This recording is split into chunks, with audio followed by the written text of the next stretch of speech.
Hello guys, welcome to DK maths education. तो इस video में मैं एक नया चैप्टर चालू करने वाला हूँ जिसका नाम है बेसिक ज्योमेट्रिकल आइडियाज़, जिसका हम लोग इस वीडियो में फर्स्ट एक्सरसाइज करवाने वाले हैं ऑल क्वेश्चन के साथ। तो बढ़ते हैं इसके फर्स्ट क्वेश्चन की तरफ। तो फर्स्ट क्वेश्चन है कि use the figure to name. तो यहाँ पे हम लोग को एक फिगर दिया है, उससे हम लोग को point, line, rays line, segment, ये सब चीज़ बतानी है। उससे पहले मैं ये सब क्या होता है वो एक बार समझा देता हूँ। पॉइंट, एक लाइन में हम लोग को जैसे ये एक डॉट डॉट दिया जाएगा, उसको हम लोग पॉइंट बोलते हैं। जैसे यहाँ पे मैंने गोल किया है, ये जो है ये एक पॉइंट है, ये भी एक पॉइंट है। इसका हम लोग को एक स्पेसिफिक नेम दिया है। जैसे पॉइंट को डी, इस पॉइंट को हम लोग ने डी बोला है, इस पॉइंट को ई बोला है। तो ये सब पॉइंट्स होते हैं। अब लाइन क्या होता है? एक लाइन जब हम लोग इसको ऐसे लिख दे, ये लाइन है समझो, ये इस तरफ से भी आगे बढ़ता है और इस तरफ से भी आगे बढ़ता है। तो हम लोग इसको लिखेंगे ए बी, और इसका साइन होता है ये वाला, इस तरफ करके एक ऐसा और एक ऐसा, मतलब इधर से भी बढ़ रहा है, इधर से भी बढ़ रहा है। तो हम लोग इसको ए बी लिखेंगे और ऊपर एक ऐसा साइन डालेंगे, तो मतलब ये लाइन हम लोग को पता चल जाएगा। तो अब रे क्या होता है? रे वो होता है मतलब थोड़ा सा उसका अपोजिट लाइन का। हम लोग एक पॉइंट से ही इसको सिर्फ एक्सटेंड करते हैं, इधर से नहीं एक्सटेंड हो गए, इधर से ही सिर्फ आगे बढ़ेगा। तो हम लोग इसको ए बी और एक एरो डालेंगे, दो नहीं, क्योंकि एक ही साइड से बढ़ रहा है ना। और लाइन सेगमेंट क्या होता है? लाइन सेगमेंट मतलब दो फिक्स पॉइंट में एक ही, किधर से भी आगे नहीं बढ़ेगा। लाइन में दोनों तरफ से बढ़ता है, रेज में एक ही तरफ से बढ़ता है, लाइन सेगमेंट में किधर से भी नहीं बढ़ता। इसके लिए हम लोग इसमें एरो भी नहीं डालेंगे, इसको ऐसे मार्क करेंगे। तो बढ़ते हैं फर्स्ट क्वेश्चन की तरफ। तो ए पार्ट में हम लोग को पूछा कि 5 पॉइंट्स। तो यहाँ पे 5 ही पॉइंट और हम लोग को पाँचों के पाँचों पॉइंट लिखने हैं। तो यहाँ पे ये एक पॉइंट है, ये एक पॉइंट है, ये भी एक पॉइंट है, ये एक पॉइंट है और ये एक पॉइंट है। तो इस सारे पॉइंट्स को हम लोग लिख लेंगे। तो पहला पॉइंट है डी, सॉरी डी पॉइंट है एक, ई एक पॉइंट है, ओ एक पॉइंट है, बी एक पॉइंट और सी। यहाँ पे हम लोग को 5 पॉइंट पूछे थे, हमने 5 पॉइंट लिख लिए। तो बढ़ता है बी पार्ट की तरफ। तो बी पार्ट में हम लोग को पूछा एक लाइन। तो हम लोग को एक लाइन बोला है जो दोनों तरफ से एक्सटेंड हो। तो एक इधर बहुत सारे लाइन्स है, जैसे कि अगर आप इसमें देखो तो यहाँ पे डी ई एक लाइन है, डी भी एक लाइन है, ओ ही एक लाइन है। तो सारे एक लाइन ही है जो दोनों तरफ से एक्सटेंड हो रही है, इधर से भी एक्सटेंड हो रहा है। पर हम लोग को एक ही पूछा है, अ लाइन पूछा है। तो हम लोग कोई भी एक लिख लेंगे। जैसे मैं तो सबसे बड़ा ले रहा हूँ डी बी, तो मैं डी बी को एक लाइन समझ के यहाँ पे डी और बी, और हम लोग को इसके ऊपर इसका साइन भी डालना है। ये बहुत ज़रूरी है डालना, ये दोनों तरफ से एक्सटेंड होने वाला साइन। तो सी पार्ट में हम लोग को पूछा है 4 रेज। तो आप इसमें बहुत सारे रेज है, जैसे डी ई एक रे है, इधर से ऐसे एक रे है, इधर से भी एक रे है, सारे रेज ही है।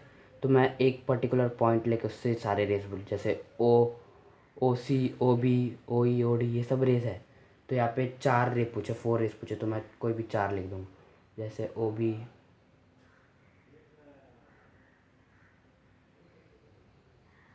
मैं अच्छे से लिख देता हूँ, ओ बी, ओ सी,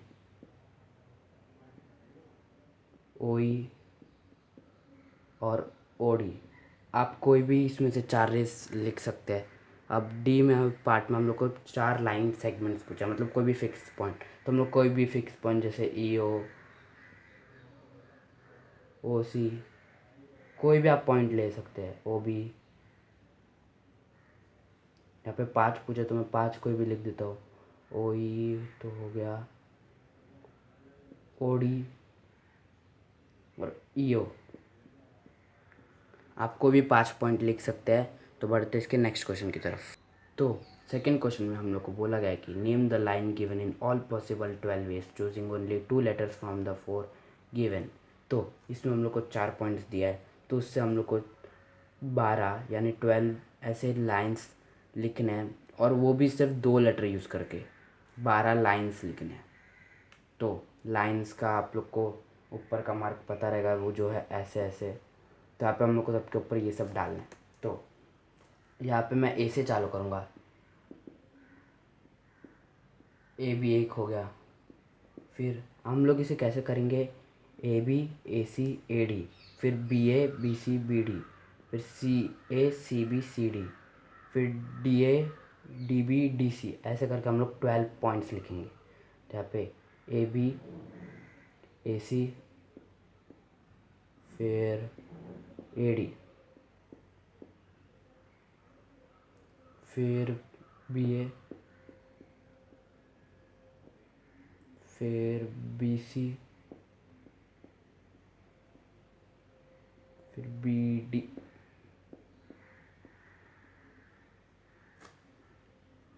तो यहाँ पे मैंने वीडियो स्किप करके 12 पॉइंट लिख दिया है। मैं एक बार इसको बता देता हूँ। A B A C A D, B A B C B D, C B C D, D C D B D A. तो यहाँ पे 4 4 4 12 पॉइंट्स मैंने लिख चुका है। तो बढ़ते थर्ड क्वेश्चन की तरफ। तो थर्ड क्वेश्चन है कि use the figure to name. तो यहाँ पे हम लोग को एक फिगर दिया है, तो उससे रिलेटेड इधर क्वेश्चंस पूछे गए 4, तो उसके आंसर देने। तो फर्स्ट क्वेश्चन है कि लाइन कंटेनिंग पॉइंट टी। तो इस क्वेश्चन का मतलब है कि एक लाइन है, उसमें ई रह रहा है, तो वो लाइन कौन सा है। तो ई यहाँ पे है, तो इसके बहुत सारे आंसर है। जैसे ई एफ एक लाइन है, उसमें ई है। ए ई एक लाइन है, उसमें ई है। डी ई एक लाइन है, उसमें ई है। तो ऐसे हम लोग बहुत सारे आंसर है। इसमें एक ही पॉइंट लिखना है, तो मैं लिख देता हूँ ए ई।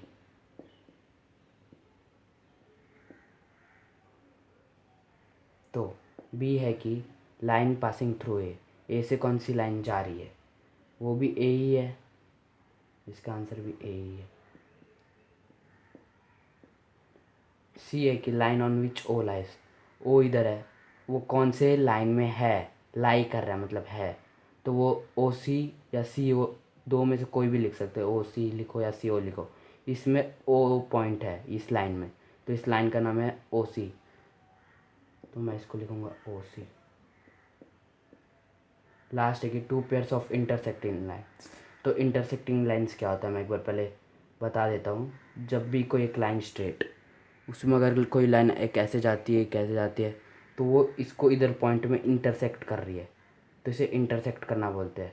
जैसे ये लाइन में ये लाइन ने इंटरसेक्ट किया, तो वो हम लोग को लिखना है। जैसे इस लाइन में ये और ये लाइन इंटरसेक्ट करनी है, तो वो टू पेयर्स हम लोग को लिखना है।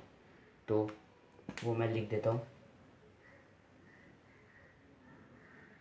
तो जो ए ई में पहले तो सी ओ इंटरसेक्ट कर रहा है, फिर ए ई में ई एफ इंटरसेक्ट कर रहा है, तो मैं वो लिख देता हूँ A E on C O and A E on E F. तो ये एक लाइन और ये एक लाइन ए में इंटरसेक्ट करता है। तो बढ़ते हैं नेक्स्ट क्वेश्चन की तरफ। तो फोर्थ क्वेश्चन है कि how many line can pass through a a given point, B two given points.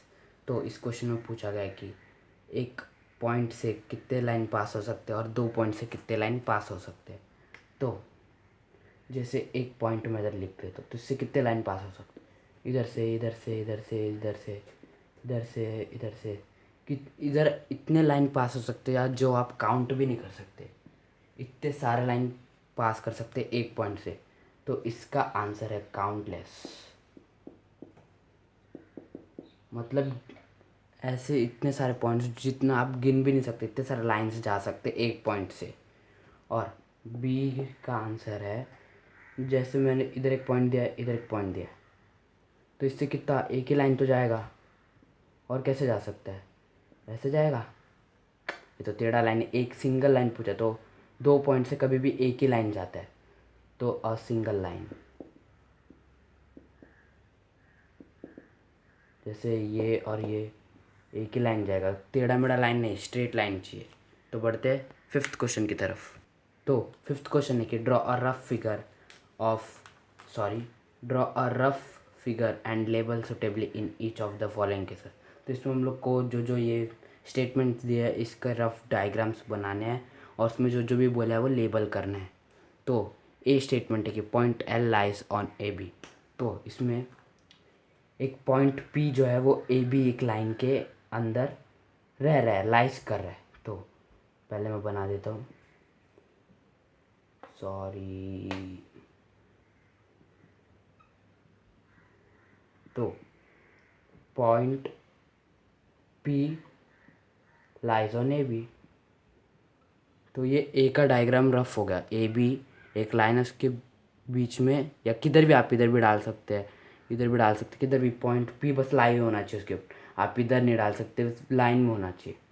और बी, बी का क्या डायग्राम है, X Y and P Q intersect at M. तो इसमें हमको एक्स वाई और पी क्यू को इंटरसेक्ट करना है, और जो जिस पॉइंट में वो इंटरसेक्ट होगा मतलब टच करेगा उस पॉइंट को हम लोग एम बोलेंगे। जैसे एक लाइन है एक्स वाई, ये हो गया एक्स वाई, और इसको इंटरसेक्ट करके मैंने बना दिया पी क्यू। तो ये पी क्यू लाइन हो गया, एक्स वाई हो गया, इसने ये इस पॉइंट पे इंटरसेक्ट हो गया, तो इस पॉइंट को हम लोग एम बोलेंगे, एम। तो बढ़ते इसके सी और डी पार्ट की तरफ। तो सी पार्ट है, line L contains E and F but not D. तो एक लाइन एल है, उसमें ई एफ है पर डी नहीं है, तो एक लाइन बना देते हैं। ये हो गया एक लाइन, इस लाइन को हम लोग एल बोल देते हैं। इस लाइन में है ई और एफ, बस ये दोनों है। और डी को आप किधर भी बना दो, डी को मैं इधर बना देता हूँ, उस लाइन में नहीं होना चाहिए, चाहे तो आप इधर बनाओ इधर बनाओ, पर लाइन में नहीं बनाना है। ये हो गया। अब लास्ट डायग्राम बनाते, O P and O Q meet at O. ये हो गया ओ पी, ये हो गया ओ क्यू, ये दोनों आते हैं मीट करते ओ पे, इस पॉइंट पे ओ पी और ओ क्यू, ये दोनों ने ओ पे मीट किया। तो ये सारे डायग्राम रफ डायग्राम हो चुके हैं। तो बढ़ते 6 क्वेश्चन की तरफ। तो 6 क्वेश्चन है कि sorry, consider the following figure of line M N, say whether following statements are true or false in the context of figure. तो यहाँ पे हम लोग को एक फिगर दिया है, ये वाला फिगर। तो इस फिगर का नाम है एम एन, जो यहाँ पे इन लोग ने दिया है। तो इन लोग ने पूछा है कि इन लोग ने इस फिगर के रिलेटेड इधर क्वेश्चन पूछा है, और हम लोग को वो स्टेटमेंट सही है कि गलत, यानी ट्रू है कि फॉल्स बताना है। तो मैं ट्रू को टी लिखूँगा, फॉल्स को एफ लिखूँगा। तो ए क्वेश्चन है कि Q M O N P are points on line M N. तो ये ट्रू है क्योंकि एम एन के अंदर ये सब पॉइंट्स नहीं है, पर इस लाइन को उन लोग ने नाम एम एन दिया है। एम एन इस पूरे लाइन का नाम है, तो उस पूरे लाइन में सारे पॉइंट्स तो आ तो रहे हैं, तो इसके लिए ट्रू है। अगर इन लोग ने ये एम एन नाम नहीं दिया रहता तो ये फॉल्स स्टेटमेंट होता, क्योंकि एम एन जो लाइन है उसके अंदर सिर्फ 3 ही पॉइंट्स है, पर इन लोग ने इस पूरे नाम लाइन का नाम एम एन दिया। तो बी भी है कि M Q N are points on a line segments M N. तो ये भी ट्रू है। एम एन जो लाइन सेगमेंट है इसमें एम क्यू और एन पॉइंट्स है, सॉरी मैंने क्यू बोल दिया, एम ओ और एन, ये जो 3 पॉइंट्स है ये एम एन जो लाइन सेगमेंट है इसके अंदर है, आप देख रहे रहेंगे ये। और ये जो सेगमेंट है इसके अंदर ये 1 2 3 एम ओ एन पॉइंट्स है, तो उन लोग ने यही पूछा, तो ये ट्रू है। और M and N are end points of line segment M N, ये भी ट्रू है क्योंकि ये जो एम एन है इसके एंड पॉइंट है, ये एक एंड पॉइंट है ये एक एंड पॉइंट है, एम और एन एक एक एंड पॉइंट है, तो ये भी ट्रू है। तो फोर्थ स्टेटमेंट है कि ओ एंड एन, ओ और N are end points of line segments O P. O P के एंड पॉइंट ओ और एन है क्या, ओ और पी जो होते हैं वो ओ पी के एंड पॉइंट्स है, पर इधर ओ और एन बोला है तो ये फॉल्स है। M is one of the end points of line segment. इस स्टेटमेंट का मतलब है एम जो है वो एक एंड पॉइंट है लाइन सेगमेंट का, तो ये फॉल्स है क्योंकि एम तो इस बीच में किधर पॉइंट आता है, क्यू और पी है इस लाइन सेगमेंट के एंड पॉइंट्स, इन लोग ने एम बोला तो ये भी फॉल्स है। तो सिक्स्थ स्टेटमेंट है कि एम इज़ पॉइंट ऑन रे O P. Ray O P में एम तो नहीं एन पॉइंट है, तो ये भी फॉल्स है। जी, ray O P is different from ray Q P. तो रे ओ पी और रे क्यू पी को आप लोग एक बार देख लो। ये जो ओ पी है आप लोग को दिख रहा होगा, जो ओ पी है वो क्यू पी से डिफरेंट है, तो ये ट्रू स्टेटमेंट हो गया। तो एच है कि रे O P same as ray O M.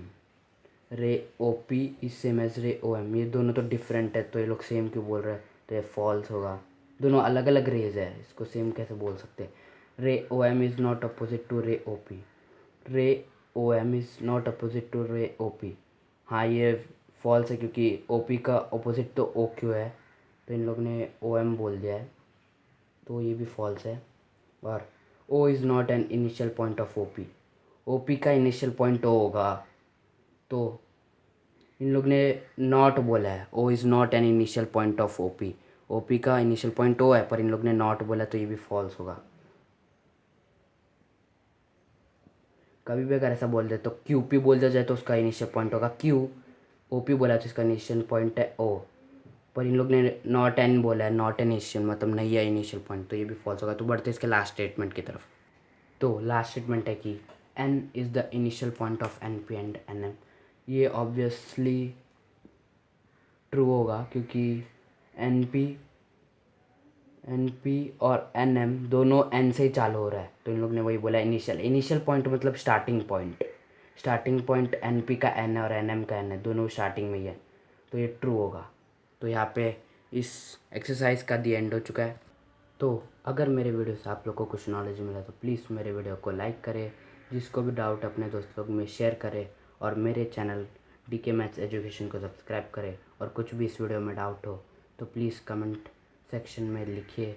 तो मिलते हैं नेक्स्ट एक्सरसाइज के वीडियो में, तब तक के लिए बाय बाय।